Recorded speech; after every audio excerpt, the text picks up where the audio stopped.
We begin this evening with some good news. 1.5 million civil servants from grade 56 and below will receive a special aid of 450 ringgit each for Hari Raya celebrations in June. 800,000 retirees at the same time will receive 225 ringgit each. The Prime Minister today announced that the special aid will involve a total payout of 855 million ringgit. As a token of appreciation of their contributions to the country. Tun Dr. Mahathir Mohamad said the Hari Raya special aid will be disbursed on May 24th. The amount is slightly more than the 400 and 200 ringgit paid out to civil servants under grade 41 and pensioners before Hari Raya Aidilfitri celebrations last year. Prior to this, the Congress of Unions of Employees in the Public and Civil Services had expressed hope that the government would consider giving a bonus to civil servants and retirees before Hari Raya Aidilfitri.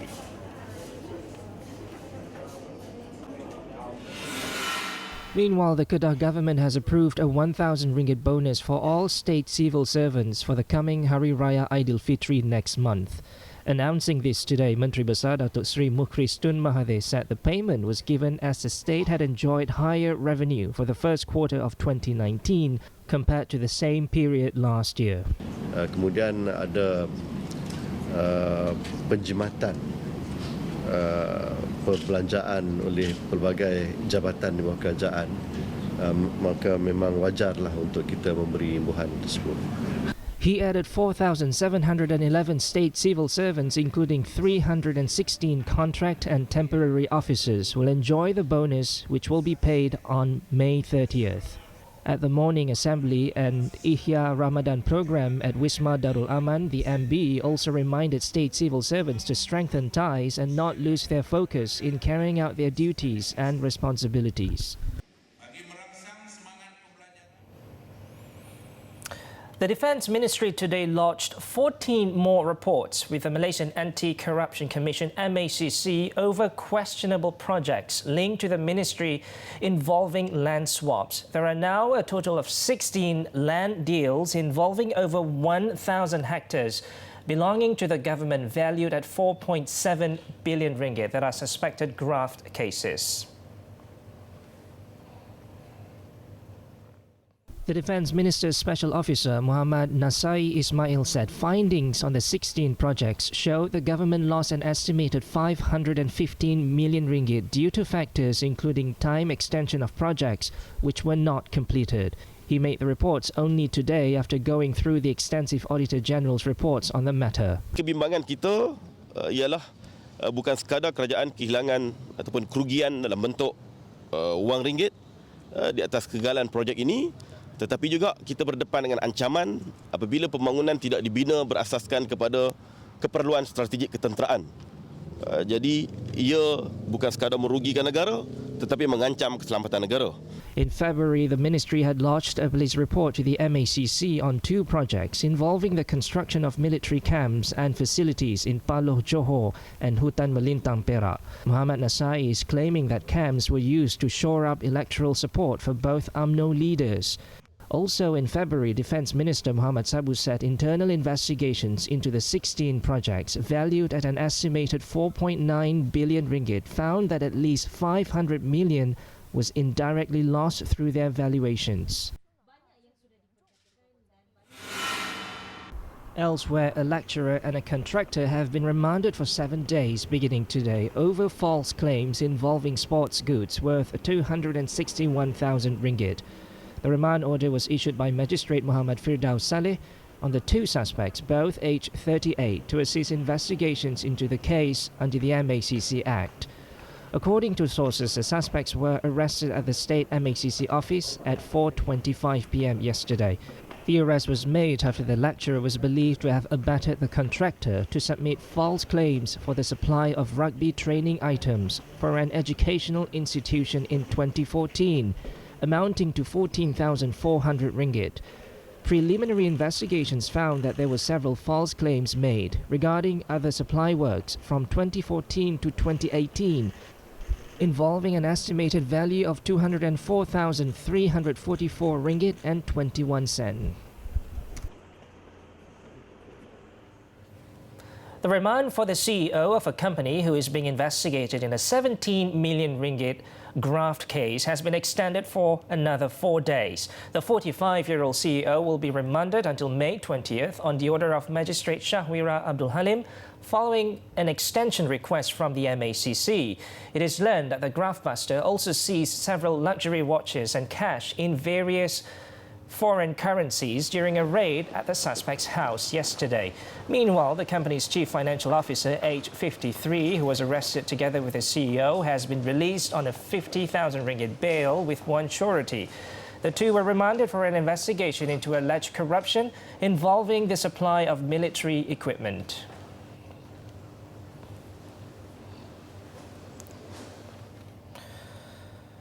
The Customs Department have foiled an attempt by 2 Indian nationals to smuggle methamphetamine hidden in electrical utensils. Investigators have found that both suspects were using their tourist pass to smuggle the drugs into the country. The 2 men, aged 26 and 30, were arrested separately at the Kuala Lumpur International Airport, KLIA-2, on Friday and Saturday, when customs were conducting checks on the boxes they were carrying. Authorities seized about 19 kilograms of methamphetamine worth over 961,000 ringgit during the arrest. Dengan menggunakan modus operandi yang sama, nampak sama lah. Memang sama. Mana kedua-dua dia bawa kotak dan di dalamnya mempunyai alat perangkat kasar elektrik.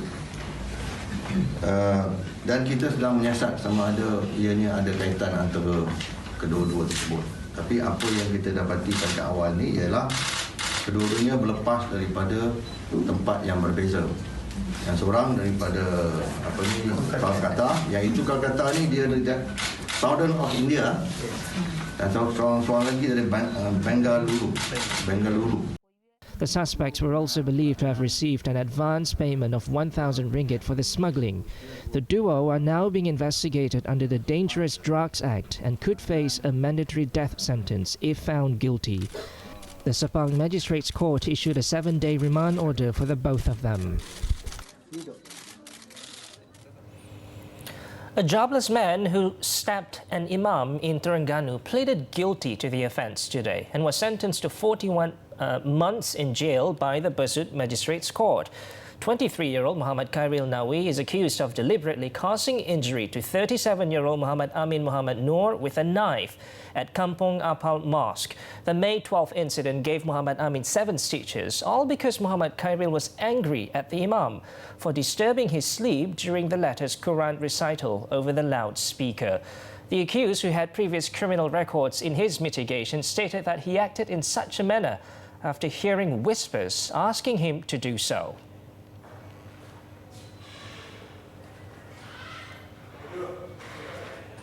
Over in Malacca, a man burst into tears after he was imposed a hefty bail of 20,000 ringgit by the Ayekaro Sessions Court today. This was after he was slapped with 3 counts of raping 2 underage girls in 2 separate courts before Judge Norma Ismail and Judge Elizabeth Paya won. 26-year-old Muhammad Shahril Amri Pazeli pleaded not guilty to the charges but failed to post bail. Earlier, the accused, who was not represented by a lawyer, made a plea before for a lesser bail as he was unemployed and that his mother was terminally ill. According to the charge sheet, he was alleged to have raped a 15-year-old girl in a parking lot in front of a house in Taman Gadong Perdana on March 30th last year. For the other 2 charges, he allegedly raped another 15-year-old girl in a hotel room in Jalan Tun Perak, Melaka Tengah on August 28, 2018 and on the next day. The charge under the Penal Code carries a jail term of up to 20 years and whipping if convicted.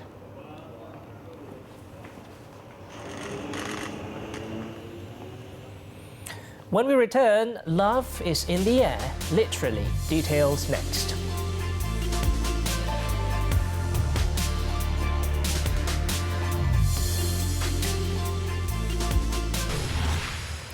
Now let's hop on to our daily segment Clickbait, where we take a look at what's trending and making rounds in the cyber world today. Have you ever had a steward or stewardess hit on you while you're on a flight?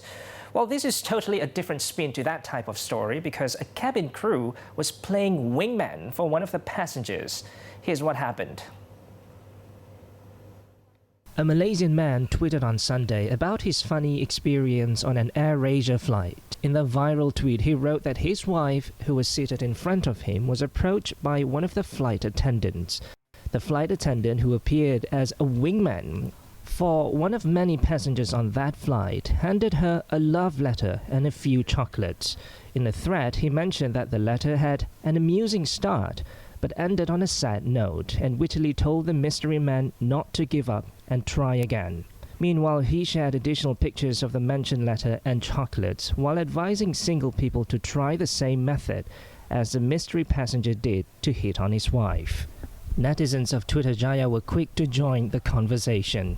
A Twitter user pointed out that the admirer perhaps thought the wife was traveling with her brother, since she was sitting in front of the man, while another, however, made a cheeky comment where she mentioned AirAsia and hinted them that she travels frequently by their plane, but had never received such surprises. Now, even AirAsia caught the buzz on the viral tweet and chimed in the thread, where they sent their best wishes to the love letter sender, as well as gave him inspiration that there is still hope in finding his true love. Still on the local front, police arrested two foreigners, a 35-year-old Nigerian woman and a Pakistani man aged 38 early this morning to facilitate investigations into the murder of nurse Siti Karina Muhammad Kamarudin, who was previously reported missing. Selangor Police Chief Datuk Nur Azam Jamaluddin said authorities are now hot on the heels of another foreigner, a Nigerian man in his 30s. The two suspects were arrested in Kuala Lumpur after Siti Karina's partially clothed body was found in a one-bedroom studio apartment unit in a condominium in Cyberjaya at about 2:30 p.m. yesterday. Both suspects will be remanded tomorrow. Pihak polis juga ingin mengesan seorang lagi individu untuk membantu siasatan.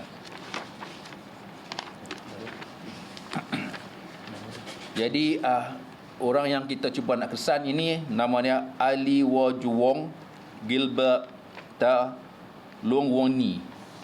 Inilah gambar dia. Bangsa Nigeria. Dia masuk ke Malaysia ni lebih kurang dalam bulan Januari. Baru 5 bulan dekat sini. 4 bulan lebih lah. Cops are in the midst of establishing the motive of the murder, as well as the relationship between Siti Karina and the suspects. Those with information on the individual being sought by police are urged to come forward to help in the probe. Siti Karina's body was discovered after the studio apartment's owner lodged a report after spotting blood flowing out under the unit's door. The victim was discovered lying face up on the floor with slash wounds on her chest, neck, and head. It was believed she had been dead for over 4 days. Police on Tuesday arrested 3 members of a Daesh-linked terror group who are believed to be planning attacks and assassinations in Malaysia to avenge the death of fireman Muhammad Muhammad Qasim. Inspector General of Police Datuk Sri Abdul Hamid Badur said the 2 Malaysians and 1 Indonesian who planned to carry out the attacks during Ramadan were arrested in Kedah and Selangor on Tuesday. The 2 locals were identified as Muhammad Shazani Mahzan and Muhammad Nurul Amin Azizan, both 27 years old, while the Indonesian is a 34-year-old labourer known as Nuruddin Alele alias Fatir Tir. Muhammad Shazani was reportedly suspected to be among those who were planning suicide bombings on non-Muslim houses of worship in the country. Earlier this month, police arrested 4 men who were part of a wolf pack that had planned terror attacks in the country. All of them will be charged under the Penal Code and will be investigated under the Security Offences Special Measures Act.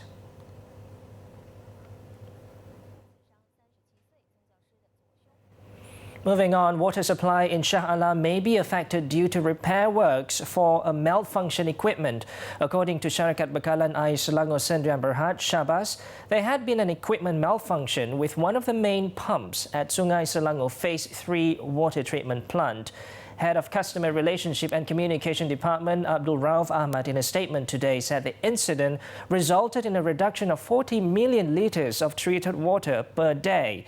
He added Shabas is working on resolving this issue and have taken measures to distribute alternative supplies to avoid supply interruption impact customers who are likely to be affected by this incident, and added that there were no affected areas presently. However, some places in Shah Alam could experience disruption in water supply if the repair works were prolonged. All efforts are being undertaken to avoid and minimize the impact of the interruption to customers. For information on the status of repair works, head on to the IA Selangor smartphone application or visit www.shabas.com.my.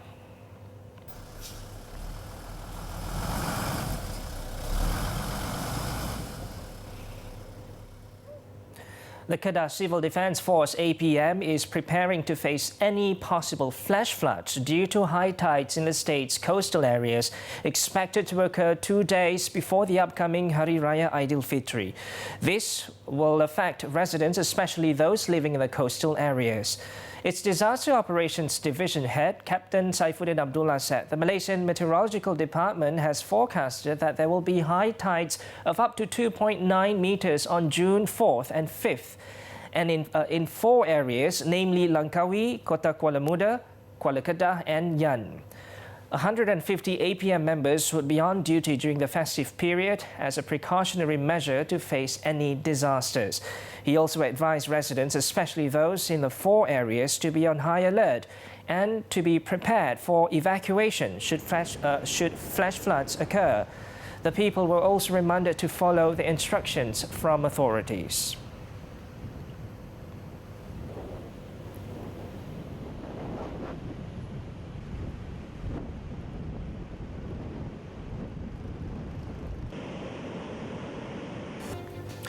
The National Higher Education Fund Corporation PTPTN is calling on the public to participate in its online survey to gauge their views on the best repayment method for all borrowers. PTPTN's unpaid loans are expected to hit over 100 billion ringgit by 2040 if borrowers with monthly income below 4,000 ringgit are allowed to defer their loan repayments. Speaking at a media briefing today, PTPTN Chairman Wan Saiful Wan Jan said the deferment would significantly reduce the fund's annual loan collection to 950 million ringgit from around 3 billion annually in the last 3 years. Maka bila jumlah pinjaman ataupun jumlah hutang PTPTN kepada institusi kewangan boleh meningkat sehingga 100 bilion ringgit. Ini satu jumlah yang amat besarlah dan bebanan ini terpaksa ditanggung oleh kerajaan. Ramai yang mungkin bagi komen kata tak apalah kerajaan bayar. Sebenarnya bila kerajaan bayar tu rakyat juga yang bayar. Bila kerajaan terpaksa bayar hutang, maka apa yang berlaku ialah mungkin cukai terpaksa dinaikkan, mungkin insentif-insentif terpaksa dikurangkan, mungkin belanjawan terpaksa dikurangkan pada kementerian-kementerian. To date, 68% of PTPTN borrowers earn less than 4,000 ringgit per month. According to Wan Saiful, a study has shown that it would take between 6 and 15 years for borrowers in this category to acquire a monthly income of 4,000 ringgit or higher, meaning that such borrowers could only start paying their student loans between the ages of 29 and 38. Due to heavier financial commitments, these individuals may still struggle to pay their loan. The public consultation in the form of an online survey will be held until June 13th to obtain feedback on ideas for a new affordable study loan repayment scheme and measures to improve PTPTN's loan sustainability. Coming up, Trump bans U.S. companies from foreign telecoms. We'll be right back.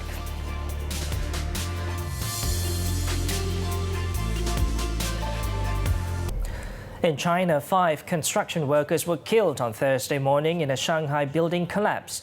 It was understood that the victims died while they were renovating the 2-story building. It was earlier reported that the rescue teams have rescued 19 survivors out of 20 that were trapped in the rubble. The low-rise building had previously been used as a dealership for Mercedes-Benz cars.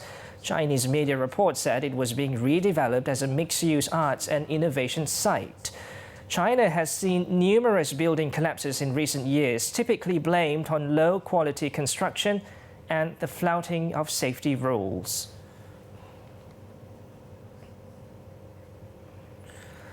In Pakistan, over 400 people, mostly children, have allegedly been tested HIV positive. This, as experts warn of a surge in infection rates across the country due to the use of contaminated syringe as well as rampant malpractice. Dispatched to keep order, police scanned the anxious crowd as families hustle into one of 5 different screening rooms set up in the last month in the village of Wasayo on the outskirts of Lakarna in Sindh province. According to authorities, this could be linked to either gross negligence or malicious intent by a local pediatrician.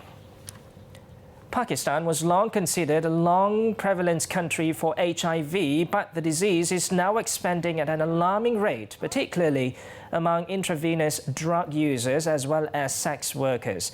With about 20,000 new HIV infections reported in 2017 alone, United Nations reported that the country currently has the second fastest growing HIV rates across Asia.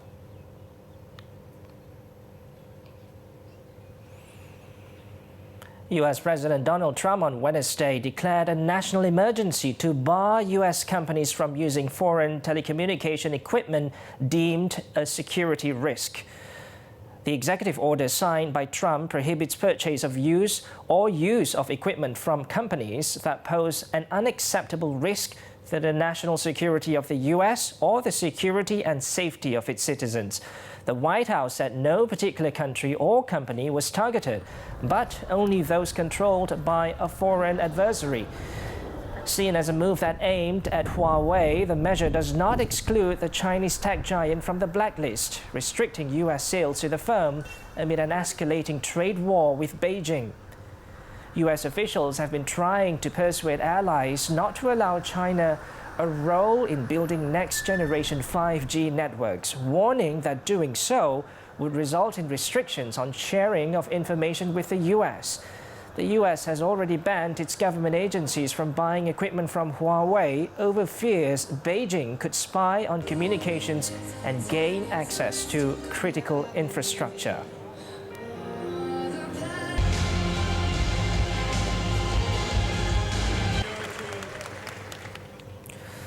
Major tech firms on Wednesday pledged to come up with new measures for stamping out violent extremist content on the internet. This amid growing pressure from governments pushing for action into the wake of the 2 New Zealand mosque massacres in March. Executives from Google, Twitter, Facebook and Microsoft met with the leaders of France, New Zealand, as well as other countries in Paris to unveil the Christchurch Call of voluntary commitments for online platforms. The tech giants released a 9-point plan for jointly putting the Christchurch pledges in motion, in particular for addressing the threat posed by live streaming. The Christchurch Call was spearheaded by New Zealand's Premier Jacinda Ardern and French leader Emmanuel Macron, named after the city where a gunman killed 51 people while live streaming his rampage on Facebook. The social network has since faced withering criticism after the horrific footage was uploaded and shared millions of times, despite efforts to remove it. Earlier, Facebook had already promised to tighten access to Facebook Live, in particular by denying the service to users who have shared extremist content. However, despite the endorsement from the biggest U.S. tech firms, Washington will not join for now, even though the White House had issued a statement that they will continue to support the overall goals reflected. According to Macron, unlike previous official attempts to regulate the internet, the Christchurch Call is different as it associates all actors of the internet, including the tech companies themselves. He hopes to get broader support for the agreement in coming months, with technical questions to be discussed by June. A light show was held at the Eiffel Tower in Paris on Wednesday to celebrate the 130th anniversary of its construction. Built for the 1889 World's Fair, towering at 324 meters and weighing 7,300 tons, the Eiffel Tower attracts nearly 7 million visitors every year. We leave you with a light show spectacle as we wrap up 7 Edition this time around. I'm Muhammed Ahmad Hamdan. Thanks for watching and good night.